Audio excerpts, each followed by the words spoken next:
अज़ीज़ तलबा तालिबात और freelancers community, आप सबको मेरी तरफ से सलाम नमस्कार। आज जो हम बात करने लगे हैं वो बुनियादी तौर पे पार्ट्स ऑफ स्पीच के बारे में है। अपने बचपन में पढ़ी होंगी ये पार्ट्स ऑफ स्पीच सारे के सारे तकरीबन, मेरा ज़ाती ख़याल है। लेकिन बात यह कि शायद आप भूल गए होंगे, तो आज याद दहानी के लिए हमने इनका मुख्तसरन तारुफ़ पढ़ना है, उनके बारे में बेसिक इन्फॉर्मेशन लेनी है कि पार्ट्स ऑफ स्पीच क्या क्या होते हैं, और उनकी एग्जांपल्स भी हमने देखेंगे। उसके बाद अगले लेसन्स में हम पार्ट्स ऑफ स्पीच, जो 8 पार्ट्स ऑफ स्पीच होते हैं, उसको एक एक करके वन बाय वन हम उनको एक्सप्लोर करेंगे, उनके बारे में स्टडी करेंगे, जानेंगे, एग्जांपल्स पढ़ेंगे, उनकी सब डिटेल्स को अच्छे तरीके से समझने की कोशिश करेंगे। तो प्यारे दोस्तों, बात यह है कि मैंने ये कोर्स डिज़ाइन करने से पहले ये जो काफ़ी कोशिश की कि मुझे इस तरह का कोई कोर्स मिल जाए, लेकिन बहुत कम लोग ऐसे थे जो उर्दू में या हिंदी में इस तरह के कोर्सेज पढ़ाएं और डिटेल में। तरखाने के लिए तो बहुत सारे जी, ये अपना 2 लफ्ज़ याद करा दिए, 5 लफ्ज़ इधर से याद करा दिए, 10 लफ्ज़ वो जुमले याद करा दिए। हम जुमले नहीं याद करा दिए। हमारा काम जुमले याद कराना नहीं आपको। हमारा काम यह है कि आपको बेसिकली इंग्लिश की बेस समझ आ जाए, उसकी ग्रामर अच्छे तरीके से आप घोल के पी लें, और इस तरीके से आपको समझ आ जाए कि ज़िंदगी भर आपको मुश्किल नहीं पेश आए। तो ये हमारा मकसद है। तो इसलिए अगर आप समझते हैं कि ये ज़रूरी है आपके लिए, आपके फ्यूचर के लिए और आपके काम के लिए, आइंदा के काम के लिए, अभी आप जो काम कर रहे हैं, तो फिर आप हमारे चैनल को ज़रूर सब्सक्राइब करें और दूसरे अपने दोस्तों के साथ भी शेयर करें। तो चलिए हम अब स्टार्ट करते हैं आज का लेसन। जैसे कि यहाँ पे लिखा हुआ है, introduction two parts of speech. ये है हमारे आज के लेसन का टॉपिक। तो पार्ट्स ऑफ स्पीच कौन कौन से हैं, अभी हम ये देखते हैं।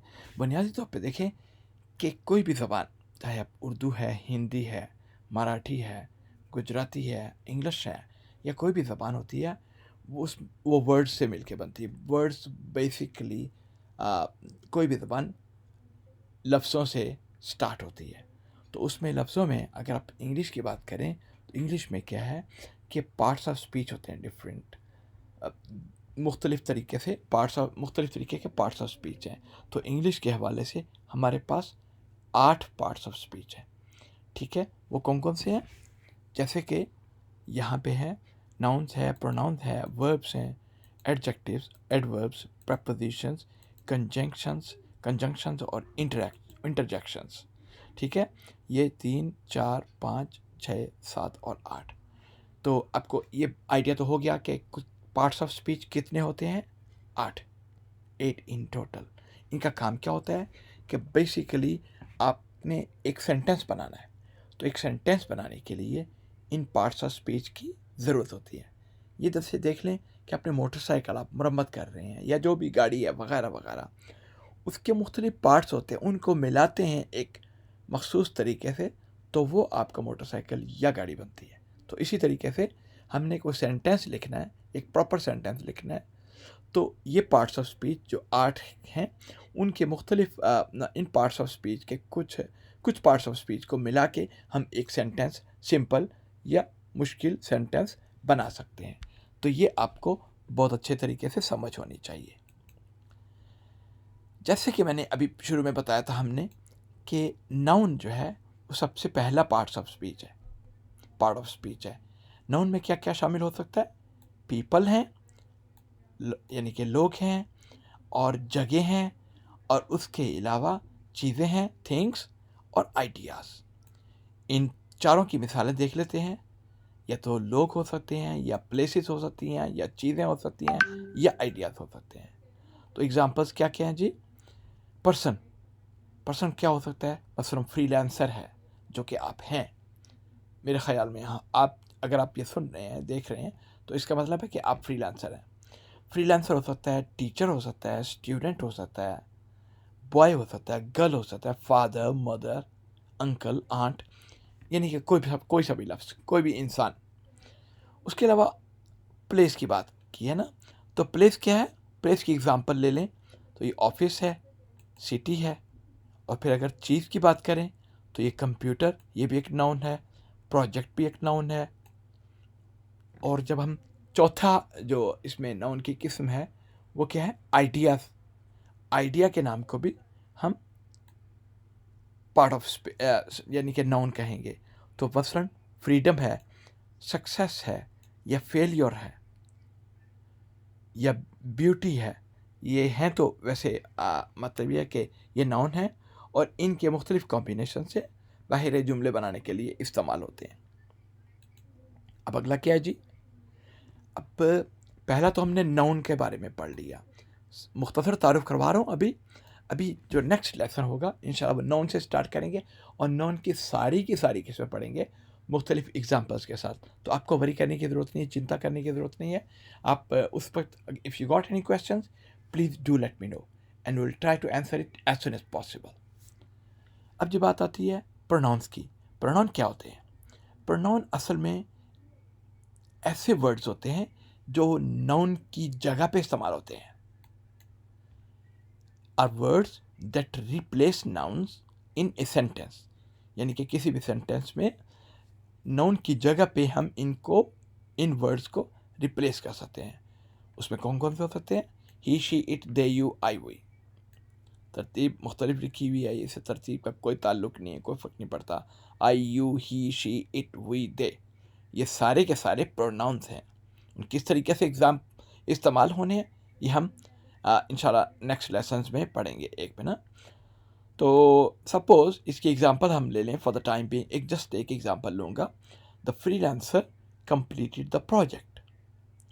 फ्रीलांसर ने एक प्रोजेक्ट को कंप्लीट किया। ही सबमिटेड इट ऑन टाइम। ही ये एक प्रॉपर नाउन है, प्रोनाउन है, और इट जो है वो भी एक प्रोनाउन है। तो ये दोनों जो हैं वो प्रोनाउन के तौर पे इस्तेमाल हो रहे हैं। और ये किसको इंडिकेट कर रहे हैं, किसको बता रहे हैं, दिखा रहे हैं? ये बुनियादी तौर पे ये फ्रीलांसर जो है वो यहाँ पे, फ्रीलांसर एक नाउन था, उसकी जगह पे हमने ही लगा दिया और इस तरीके से कंप्लीटेड द प्रोजेक्ट। यहाँ पे प्रोजेक्ट का जो लफ्ज़ था ये भी एक नाउन था, तो उसकी जगह पे हमने इट लगा दिया। ठीक है, ये बात समझ आ गई। अब अगला क्या है? वर्ब्स है। वर्ब्स क्या होते हैं? वर्ब्स बुनियादी तौर पे एक्शन वर्ड्स को कहते हैं, ऐसे वर्ड्स जो कि एक्शन, किसी चीज़ का एक्शन बताते हैं। क्या मतलब है? एक्शन कौन करता है? सब्जेक्ट, यानी कि जो काम करने वाला है, किसी भी किस्म का काम करने वाला, वो जो भी कोई एक्शन परफॉर्म करता है, जब आप चलते हैं, रोते हैं, खाते हैं, पीते हैं, सोते हैं, बनाते हैं, बिगाड़ते हैं, तोड़ते हैं, बनाते हैं, वगैरह वगैरह, लिखते हैं, पढ़ते हैं, ये सारे के सारे काम हैं, ये सारे के सारे वर्ब्स हैं। इसकी एग्जांपल कौन कौन सी हैं? Right, design, develop, create. अब इस तरीके से इसकी एग्जांपल जुमले में क्या होगी? The freelancer writes articles, she designs graphics. She जो है ये क्या था? प्रोनाउन, जो कि हमने पिछले स्लाइड में पढ़ा। अब क्या है? डिज़ाइंस क्या चीज़ है? ये वर्ब है। और राइट्स क्या चीज़ है? ये भी काम है और ये भी वर्ब है। ठीक है, ये दोनों वर्ब्स हैं और ये यहाँ पे सेंटेंस में इस्तेमाल हो रहे हैं। आपको इस बारे में अगर कोई कन्फ्यूजन हो तो आप कमेंट बॉक्स में ज़रूर बताइएगा, शर्माना नहीं है बिल्कुल। अच्छा जी, अब सब लोगों ने ये चीज़ें पढ़ी हुई हैं, लेकिन इनका मतलब क्या निकलता है ये बताने के लिए मैंने दोबारा आज ये मुनासिब समझा कि आपको इसका पूरा लेसन देना चाहिए। अच्छा जी, एडजेक्टिव्स क्या होते हैं? बुनियादी तौर पे ये भी वर्ड्स हैं, जैसे कि हमने बताया था कि पार्ट्स ऑफ स्पीच वर्ड्स होते हैं। ये वर्ड्स हैं जो कि नाउन और प्रोनाउन की हालत के बारे में बताते हैं कि उसकी कैसी हालत है, अच्छी, बुरी, मोटी, ताज़ी, जो भी उसकी हालत, नाउन या प्रोनाउन की हालत के बारे में बताते हैं। मसलन क्या है? डिलीजेंट स्टूडेंट कहते हैं ना, बड़ा मेहनती स्टूडेंट है। और स्किल्ड वर्कर हम कह सकते हैं। ठीक है, एफिशिएंट साइंटिस्ट हम बता सकते हैं, बोल सकते हैं। ठीक है, तो ये इनका क्या काम है? एडजेक्टिव जो होते हैं नाउन या प्रोनाउन से पहले लगते हैं। राइट, नाउन या प्रोनाउन से पहले लगते हैं, नाउन से पहले लगते हैं और उसके बाद आमतौर पे ना, बाद में भी हो सकते हैं लेकिन आमतौर पे मैं बता रहा हूँ, वो इसकी क्या हालत होगी वो हम बताएंगे, डिस्कस करेंगे। तो अभी फ़िलहाल जो है इंशाल्लाह जो डिस्कस करेंगे नेक्स्ट टाइम, कि अभी जो फ़िलहाल मैं आपको ये 3 एग्जांपल्स दिए, डिलिजेंट, स्किल्ड, एफिशिएंट। अब इसकी एग्जांपल क्या है सेंटेंस में? The creative freelancer. पहले तो सिर्फ फ्रीलांसर था कि एक फ्रीलांसर जो कि नाउन है। क्रिएटिव का मतलब क्या है? जो कि डिज़ाइनिंग वगैरह करते हैं ना। The creative freelancer delivered A skilled performance. Skilled क्या होता है? ये भी एक एडजेक्टिव ही होता है, ठीक है। तो इसमें क्या एडजेक्टिव कौन कौन से है? एक तो क्रिएटिव है और एक जो है वो स्किल्ड है। आपका क्या ख्याल है? अगर आपको इस बारे में कोई राय हो, कोई क्वेश्चन हो, तो ज़रूर बताना है आपने। अच्छा जी, एडवर्ब्स क्या होते हैं? पिछले अभी स्लाइड जो गुजरी है उसमें हमने बताया था कि एडजेक्टिव बुनियादी तौर पे नाउन से मुतालिक है, नाउन और प्रोनाउन से मुतालिक। एडजेक्टिव्स तो यहाँ पे क्या है? ये वर्ब से मुतालिक है, ये वर्ब की हालत को बयान करते हैं। मसलन आप दौड़ते हैं, तेज़ दौड़ते हैं या स्लो दौड़ते हैं, तो ये भी एडवर्ब है। वर्ब की जो वर्ब की हालत को बताने के लिए, वर्ब किस शक्ल में है, काम जो हो रहा है वो किस शक्ल में हो रहा है, तो उसके बताने के लिए। तो ये वर्ब्स के लिए एक्सप्लेन किए जाते हैं, ये एडजेक्टिव्स के लिए भी होते हैं, ये अदर एडवर्ब्स के लिए भी होते हैं। इसकी डिटेल जो है वो हम नेक्स्ट इंशाल्लाह लेसन में किसी लेसन में पढ़ेंगे। उस तक तब आप जो है ना फ़िलहाल इतना ही देख लें कि इसकी एग्जांपल कौन कौन सी हैं। क्विकली है, एफिशिएंटली है, वेल, वेरी, ये सारे के सारे एडवर्ब्स हैं। क्या हुआ? क्विकली जैसे कि हमने बताया, क्विकली क्या है? ये आपका एडवर्ब हो गया, राइट। तो एडवर्ब हो गया। उसके बाद completed the project efficiently. Efficiently जो है वो भी एडवर्ब है। अच्छा जी, ये तो हो गई बात। उसके बाद क्या है? प्रेपोजिशंस। आपने हरफ जार तो पढ़ा होगा बचपन में कि इन है, ऑन है, एट है, बाई, फॉर, विद। ये क्या है? प्रेपोजिशंस। प्रेपोजिशंस क्या करती हैं? बेसिकली नाउन या प्रोनाउन भी हो सकता है, और अदर वर्ड्स, दूसरे वर्ड्स के सेंटेंस में दूसरे वर्ड्स और नाउन या प्रोनाउन को मिलाने के लिए जो लफ्ज़ इस्तेमाल होते हैं वो प्रेपोजिशंस कहलाते हैं। ये एक ब्रिज का काम करती हैं, दो साइड की ना। एक तरफ नाउन और प्रोनाउन है और दूसरी तरफ दूसरे वर्ड्स हैं। इन दोनों को मिलाने के लिए हम प्रेपोजिशंस इस्तेमाल करते हैं। In, on, at, by, for, with. अब मैंने देखा कि तो मैंने देखा कि बहुत सारे स्टूडेंट्स एट और ऑन का फ़र्क समझ नहीं पाते। तो अभी तो नहीं, लेकिन जब ये इंशाल्लाह प्रेपोजिशन की जब हम बात करेंगे तो इस बारे में डिटेल में बताएंगे। तो अभी एक एग्जांपल देख लेते हैं। मैं फ्रीलांसर का लफ्ज़ बार बार इस्तेमाल कर रहा हूँ ताकि आपको मालूम हो जाए कि फ्रीलांसर के हवाले से कौन कौन सी हम एग्जांपल्स बना सकते हैं। यहाँ पे क्या है? The freelancer works at a desk, यानी कि वो डेस्क के ऊपर चढ़ के नहीं काम कर रहा होता, एट अ डेस्क उसके साथ बैठ के काम कर रहा होता है, ठीक है, उसको इस्तेमाल करके। शी कम्युनिकेट्स विद क्लाइंट्स, वो कस्टमर के साथ बातचीत कर रही होती है, ठीक है। फिलहाल ये दो एग्जांपल्स हैं। अच्छा, अब है कंजंक्शंस। कंजंक्शंस क्या होते हैं? कंजंक्शन भी एक ब्रिज की तरह हैं। ये वर्ड्स को, फ्रेजेस को और क्लॉजेस को एक दूसरे के साथ मिलाते हैं, ठीक है। एग्जांपल्स कौन कौन सी हैं?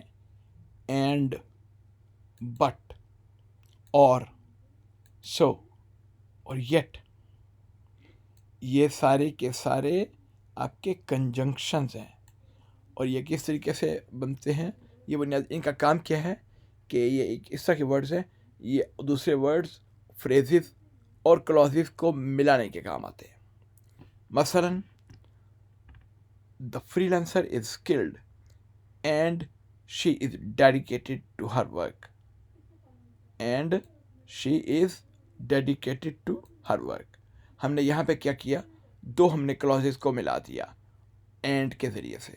इसी तरीके से येट, सो, और, बट और एंड इस्तेमाल हो सकते हैं।